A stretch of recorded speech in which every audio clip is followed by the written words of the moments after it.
হ্যাঁ ভিউয়ার্স, আজকে আমি আপনাদেরকে দেখাবো আমাদের বাড়ির পাশে আমার ছোট্ট একটি ফলের বাগান। আর এই ছোট্ট বাগানে রয়েছে বিভিন্ন প্রকার ফল। তো প্রথমে দেখো আপনাদেরকে ড্রাগন ফল দেখতে পাচ্ছেন। আসলে এই ফুল দু একদিন হলো, ফুল প্রায় ঝরে যাওয়ার পথে, এখন ফলের আকারে ধারণ হয়েছে। তো অনেক সুন্দর ড্রাগন ফল, যেহেতু আমাদের বাংলাদেশে প্রায় কয়েক বছর হয়ে গেছে আসা।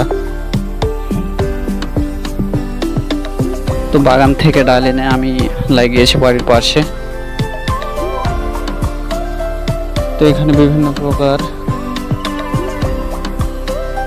ফলের গাছ রয়েছে। তো যে কথা না বললেই নয়, এখানে আরো রয়েছে লেবুর গাছ।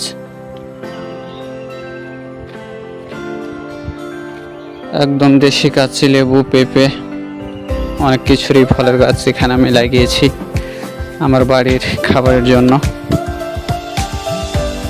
বাজারে বিক্রি করার মতো পরিস্থিতি নেই, কারণ যেহেতু অল্প ফলমূল।